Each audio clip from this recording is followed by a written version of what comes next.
कितने ही गुमनाम हो गए आज़ादी के पन्नों में, ऐसे ही कुछ नामों की हम चर्चा करने निकले हैं। जी, मैं कवित्री प्रियंका राय ओम नंदिनी आज जिस महान शख्सियत, जिस महान पुण्यात्मा के विषय में बात करने जा रही हूँ, उनका नाम होता है नीरा आर्य, जो एक महान देशभक्त, साहसी और स्वाभिमानी महिला थी। कौन थी नीरा आर्य? इस पर ही आधारित मेरा यह संक्षिप्त वीडियो होगा। संक्षिप्त इसलिए कि जितना बड़ा उनका त्याग, जितना बड़ा उनका बलिदान था, निसंदेह उन्हें वह सम्मान व अधिकार हम नहीं दे पाए। लेकिन हमारा प्रयास रहेगा, हमारी कोशिश रहेगी मातृभूमि संस्था के इस पटल के माध्यम से कि हम ऐसे ही कुछ योद्धाओं, कुछ वीरांगनाओं को आप सबके समक्ष लाते रहे, उनके बारे में बताते रहे, जिससे आप भावी पीढ़ी को बता सकें कि इस आज़ादी के नींव में कितने ही लोगों का त्याग, बलिदान, समर्पण और निष्ठा जुड़ी हुई है, जिसे आज आप बड़े ही आसानी से भुला देते हैं। कौन थी नीरा आर्य? इस पर ही आधारित मेरा यह वीडियो है। नीरा आर्य आज़ाद हिंद फौज में रानी झांसी रेजिमेंट की एक सिपाही थी, जिन पर अंग्रेजी सरकार द्वारा गुप्तचर होने का आरोप भी लगाया गया था। 1998 में इनका निधन हैदराबाद में हुआ। इन्हें नीरा नागिनी के नाम से भी जाना जाता है। नीरा नागिनी के नाम से क्यों जाना जाता है, इस पर हम चर्चा आगे करेंगे। इनके बड़े भाई बसंत कुमार जी भी आज़ाद हिंद फौज में एक सिपाही थे, और जिन पर कई लोक गायकों ने काव्य संग्रह और भजन भी लिखे। नीरा नागिनी के नाम से इनके जीवन पर एक महाकाव्य भी है, और इनके जीवन पर एक फिल्म बनने की सूचना मिल रही है। यह एक महान देशभक्त, एक महान योद्धा, एक वीर महिला थी, जिनके बारे में हम बात करने जा रहे हैं। और यह पंक्तियाँ कहीं पढ़ने का मन होता है कि रामायण की कथा में मैं गिलहरी की तरह हूँ, रामायण की कथा में मैं गिलहरी की तरह हूँ, मैं जब भी याद आऊँगी झुका हर सर यहाँ होगा, मैं जब भी याद आऊँगी झुका हर सर यहाँ होगा। सही बात है। नीरा आर्य जी का कद, नीरा आर्य जी का नाम ऐसा ही है, जिनके विषय में मैं बात करते हुए रोमांचित हूँ, जिनके विषय में बात करते हुए रोंगटे खड़े हो जा रहे हैं। मैं आभारी हूँ मातृभूमि संस्थान के इस पटल का आभारी हूँ, राकेश जी का आभारी हूँ, बड़े भाई जगदीश जलजला जी का, जिन्होंने मुझे इस महान शख्सियत पर बोलने का अवसर दिया। हम आते हैं नीरा आर्य जी पे। हैदराबाद की महिलाएं इन्हें पेदम्मा कहकर भी पुकारती थीं। नीरा आर्य के नाम पर एक राष्ट्रीय पुरस्कार भी स्थापित किया गया है। प्रथम नीरा आर्य पुरस्कार छत्तीसगढ़ के अभिनेता अखिलेश पांडे जी को दिया गया। जन्म और शिक्षा के बारे में बात करें तो उत्तर प्रदेश का योगदान स्वतंत्रता के पन्नों में कहीं ना कहीं बहुत बड़ा रहा है, और मैं बड़े ही गौरवान्वित महसूस कर रही हूँ उस महिला के विषय में, उस वीरांगना के विषय में बात करते हुए, जिनका जन्म 5 मार्च 1902 तत्कालीन संयुक्त प्रांत के खेकड़ा नगर में हुआ था, जिसे वर्तमान में अगर हम देखें तो उत्तर प्रदेश के बागपत जिले का यह शहर है। इनके पिता छज्जूमल एक प्रतिष्ठित व्यापारी थे, जिनका व्यापार देश भर में फैला हुआ था, खासकर कलकत्ता में। इसी वजह से नीरा आर्य जी की शिक्षा दीक्षा कलकत्ता में हुई। यह हिंदी, अंग्रेजी, बंगाली के साथ साथ कई भाषाओं में प्रवीण थी। इनका विवाह ब्रिटिश भारत में सीआईडी इंस्पेक्टर श्रीकांत जयरंजन दास के संग हुई, और यहीं से परिवर्तित होता है नीरा आर्य जी का जीवन। जयरंजन दास अंग्रेज भक्त अधिकारी था, जिसे नेताजी सुभाष चंद्र बोस की जासूसी व मौत के घाट उतारने की जिम्मेदारी दी गई थी, और यहीं से बदल जाता है नीरा आर्य जी का जीवन। मैं भावुक हो रही हूँ।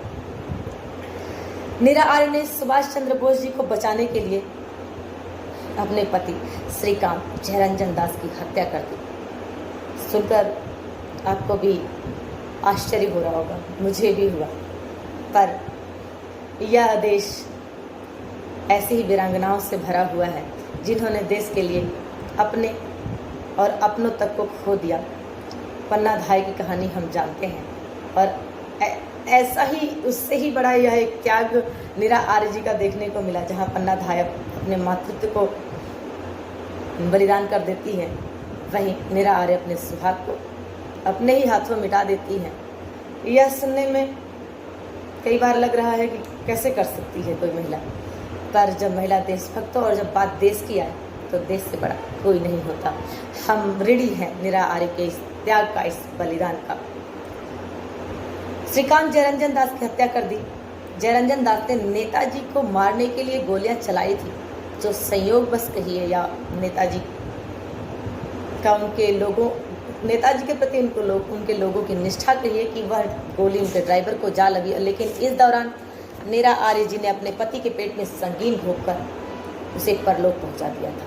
पति को मारने के कारण ही नीरा नागिनी नाम दिया था नेताजी सुभाष चंद्र बोस ने ही, तभी से इन्हें नीरा नागिनी के नाम से भी हम जानते हैं। आज़ाद हिंद फौज के समर्पण के बाद जब दिल्ली के लाल किले में मुकदमा चला तो सभी बंदी सैनिकों को छोड़ दिया गया, लेकिन इन्हें पति के हत्या के आरोप में काला पानी की सजा हुई, जहां इन्हें घोर यातनाएं दी गई। उन पर अगर मैं चर्चा करूं तो यह वीडियो बहुत बड़ा हो जाएगा, लेकिन आगे मैं थोड़ी सी चर्चा जरूर करना चाहूँगी, जहाँ इन्हें बहुत ही प्रताड़ित और यातनाएं दी गई। आज़ादी के बाद इन्होंने फूल बेचकर अपना जीवन यापन किया, परंतु कोई भी सरकारी सहायता या पेंशन स्वीकार नहीं किया। यह बहुत ही ध्यान देने योग्य बात है, जहां आज लोग छोटी छोटी बातों पर आरक्षण और मुआवजा मांगने भागने लगते हैं सरकार के पास। ऐसे में एक महिला जो इतनी वृद्ध होकर इस दुनिया से जाती है, लेकिन कभी किसी से कोई मदद कोई सहायता नहीं लेती है, जबकि उनका कोई खुद नहीं था। जिन्होंने देश के लिए इतना कुछ किया, उन्होंने देश से क्या लिया? कुछ नहीं। उन्हें एक सम्मान, उन्हें एक अधिकार दे सकते हैं। इसी के लिए हम कटिबद्ध हैं, वचनबद्ध हैं। आगे बात करते हैं। आज़ादी के जंग में अपनी भूमिका पर आत्मकथा भी लिखी है नीरा आर्य जी ने, जिसमें उन्होंने बहुत सारे दृष्टांत लिखे अपने जीवन से संबंधित। उर्दू लेखिका फरहाना ताज को इन्होंने अपने जीवन के कुछ प्रसंग भी सुनाए थे। उन्होंने इनके जीवन पर एक उपन्यास भी लिखा है, जिसमें नीरा आर्य के योगदान को रेखांकित किया गया है, जिसमें उनको शारीरिक रूप से प्रताड़ित किया गया। एक ऐसी ही बेहद कठोर यातना का जिक्र उस पुस्तक में मिलता है, जहां इन्हें जेल में बंद कर दिया जाता है। रात के 12 बज रहे होते हैं और ये ठिठुर रही होती हैं, और जहां तमाम ऐसी ही महिलाएं कैदी हैं, और यह कुछ सोच ही रही थी अब तो पूरा जीवन ऐसे ही कैद में चला जाएगा, और देश को लेकर फिक्रमंद थी। रात के 12 बजते हैं और जेलर कंबल लेकर आता है और उनके ऊपर ऐसे फेंक देता है। तो उन्हें थोड़ा अंदर से बुरा लगता है नीरा आर्य को, लेकिन फिर भी वह खुश होती हैं कि चलो कंबल तो मिला। और फिर ऐसे ही अगली सुबह होती है और उन हथकड़ी चेक करने के लिए लुहार को बुलाया जाता है। यह घटना मैं पढ़ रही हूँ तो मैं पढ़ नहीं पा रही हूँ, किसी ने इसे जिया भी है। जब वो चेक कर रहा होता है तो हाथ की चमड़ी कट जाती है और अनायास ही नीरा आर्य के मुंह से निकलता है कि अंधे हो क्या। बड़े ही गुस्से में बोलता है कि हाथ क्या चमड़े का, मैं तुम्हारा तो मैं दिल ही निकाल लूँ।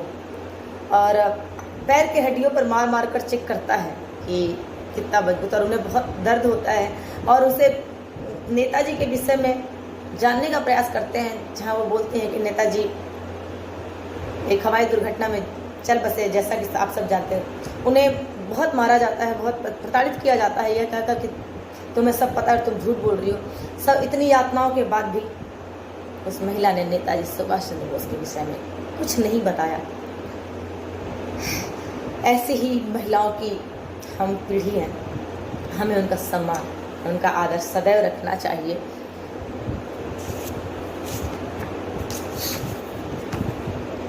अंग्रेज अफसर नीरा आर्य से हम ऐसी पुण्यात्मा के विषय में बात कर रहे हैं कि मैं भावुक हो रही हूँ, और ऐसा लग रहा है जैसे मैं असमर्थ हूँ आगे बोलने में।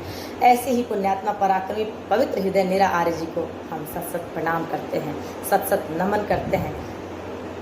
एक आगे जिक्र मिलता है कि पवित्र इन्हें प्रथम गुप्तचर होने का पद भी मिला था, जो स्वयं नेताजी सुभाष चंद्र बोस जी ने इन्हें दिया था। पवित्र मोहन राय आज़ाद हिंद फौज के गुप्तचर विभाग के अध्यक्ष थे, जिसके अंतर्गत महिला और पुरुष दोनों ही आते थे। आज़ाद हिंद फौज की प्रथम गुप्तचर होने का गौरव लेकिन नीरा आर्य जी को मिला, और यह जिम्मेदारी स्वयं नेताजी सुभाष चंद्र बोस जी ने दिया था। यह थी हमारी वीरांगना, हमारी पुण्यात्मा, महान आत्मा नीरा आर्य जी की कथा पर आधारित यह संक्षिप्त वीडियो। जीवन के अंतिम दिनों की बात करें तो जैसा कि हमने पूर्व में कहा कि 1998 में हैदराबाद के फलकनुमा नामक स्थान पे इनकी मृत्यु हुई और अंतिम समय में यह अपनी उसी झोपड़ी में रही और झोपड़ी में भी नहीं रही, ये कह लीजिए कि अंतिम समय में इसे भी तोड़ दिया गया क्योंकि वह सरकारी ज़मीन में होने के नाते उसे तोड़ना पड़ा। वृद्धावस्था में बीमारी की हालत में चार मीनार के पास उस्मानिया अस्पताल में इन्होंने 26 जुलाई जैसा आज का दिन है 26 जुलाई 1998 में एक गरीब, असहाय, निराश्रित, बीमार वृद्धा के रूप में मौत का आलिंगन किया।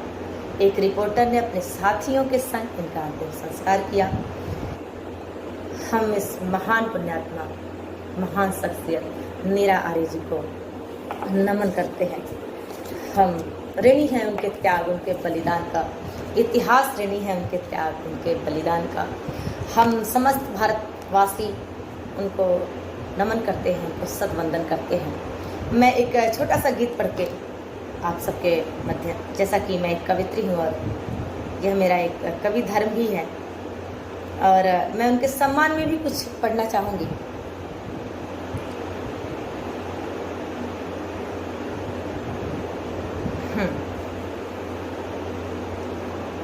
जैसा कि सावन है और सावन में लोकगीतों का बहुत महत्व होता है और यह हमारी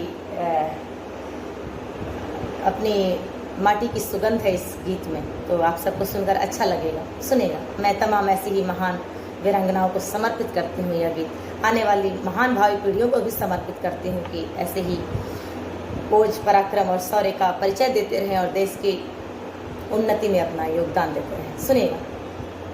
बेटी चंडी बन के बैरी का संहार करो, खुद को तैयार करो ना।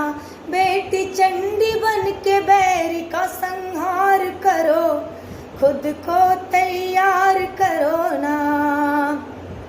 ये धरा भी अकुलाई, पाप देख कर लजाई। ये धरा भी अकुलाई, पाप देख कर लजाई। शस्त्र को उठा के स्वयं का श्रृंगार करो, खुद को तैयार करो ना।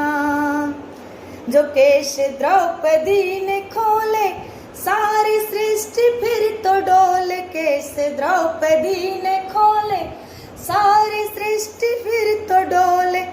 ऐसी गलतियां फिर न बार बार करो, खुद को तैयार करो ना। कौन हो तुम? काली दुर्गा माँ भवानी, तुम हो झांसी वाली रानी। काली दुर्गा माँ भवानी, तुम हो झांसी वाली रानी। अपनी चूड़ियों में शक्ति का संचार करो, खुद को तैयार करो ना। बेटी चंडी बन के बैरी का संहार करो, खुद को तैयार करो ना। बेटी बहन माँ है नारी, बन के आई अवतारी। बेटी बहन माँ है नारी, बन के आई अवतारी। उसकी अस्मिता को यूं न तार तार करो, खुद को तैयार करो ना। बेटी बचाए, बेटी पढ़ाए। बेटी है तो कल है, बेटी है तो आज है। आखिरी पंक्ति पढ़ती हूँ इस गीत का और आप सबसे विदा लेना चाहती हूँ कि जहाँ नारी पूजी जाती, वहाँ खुशियाँ है आती। जहाँ नारी पूजी जाती, वहाँ खुशियाँ है आती। उनके साथ सदा नेह का व्यवहार करो, खुद को तैयार करो ना।